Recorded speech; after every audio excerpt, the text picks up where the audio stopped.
Listen carefully. In the year 570, an army of 60,000 marched towards the house of God. None of them returned. أعوذ بالله من الشيطان الرجيم. The desert is a quiet world. The sand drifts, the wind whispers. But that year, the ground trembled. Not from nature, from pride, from a man who believed he could lift his hand against the sacred. Shields that blinded the eye, spears that filled the horizon, and at the front, a giant unlike anything Arabia had seen. They called him Mahmud, a moving mountain. They did not come to trade. They did not come to talk. They came to rip the heart from the land. But they forgot one thing. The house is not held up by stone. It is held up by its owner. Watch closely. This is the moment the world learned what happens when the Lord decides to protect his sanctuary. بسم الله الرحمن الرحيم. ألم تر كيف فعل ربك بأصحاب الفيل ألم يجعل كيدهم في تضليل وأرسل عليهم طيرا أبابيل ترميهم بحجارة من سجيل. This story begins far from Mecca. In Yemen, there was a ruler named Abraha. He built a cathedral called Al-Qullays, marble that reflected the sun, silver that caught the moon, gold carved into every corner. He believed beauty could control devotion. He wanted the tribes to bow where he commanded. But the caravans continued to turn north, toward a valley of dust and silence, toward a simple cube of stone, the Kaaba. Abraha stared at his gold and asked himself a question that burned like fire.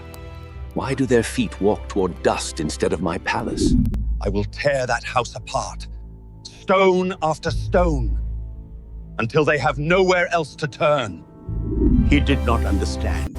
You cannot buy the heart. You cannot replace a house built by the prayer of Ibrahim. Envy flooded him until it became a promise.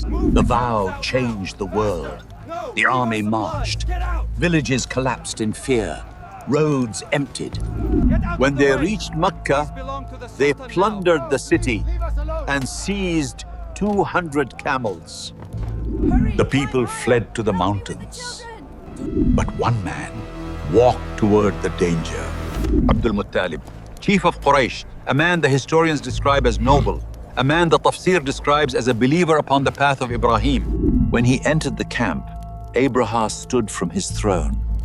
A king respects dignity when he sees it. He expected tears. Instead, Abdul Muttalib asked for his property. You took my camels.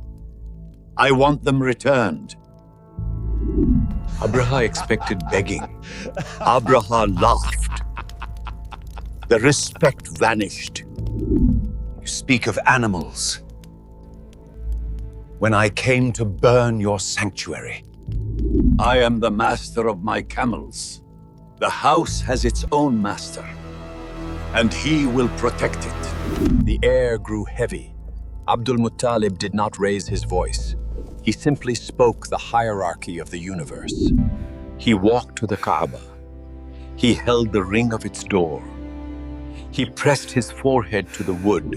O Allah, every man protects his own home, so protect yours.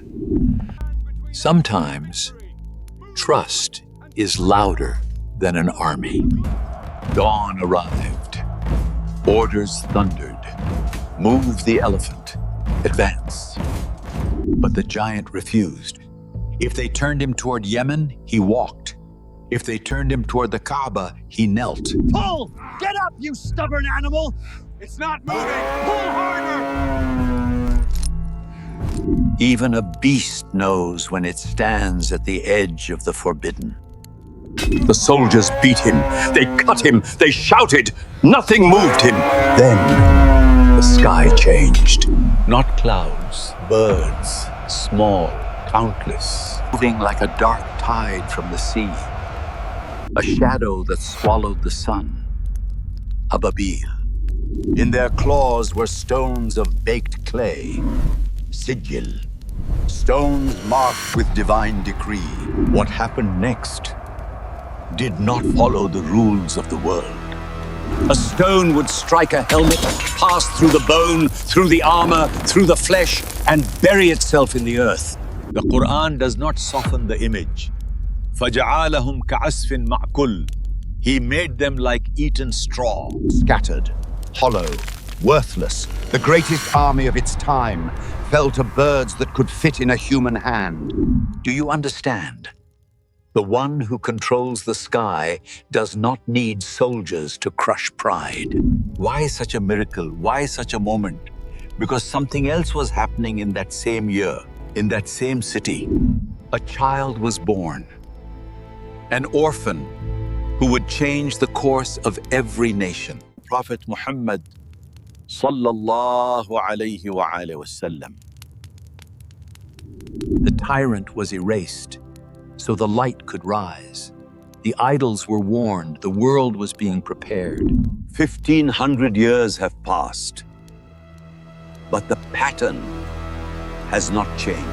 فجعلهم كعصف مأكول صدق الله العلي العظيم. 2008, we saw towers of wealth, vast vaults of gold, dissolve in a single night, eaten straw. 2020, the entire world closed its doors, not from an army, but from something the eye could not even see, eaten straw.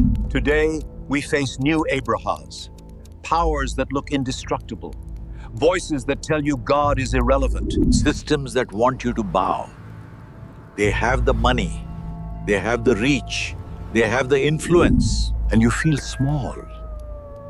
You feel like the people hiding in the mountains. But listen carefully. Surah Al-Fil is not a lesson in history. It is a promise. Size does not matter to Allah. Strength does not matter to Allah. Only arrogance draws His anger. He can bring down an empire with a bird, a virus, a crash, a single moment. He can turn what looks unstoppable into eaten straw. So when you see the world marching against you, do not run. Do your part. Stand like Abdul Muttalib. Hold the ring of prayer and say, I am responsible for my effort, but He is responsible for the outcome. His protection does not sleep. His promise does not break. His house still stands. The house still stands. Subscribe and share to spread His message.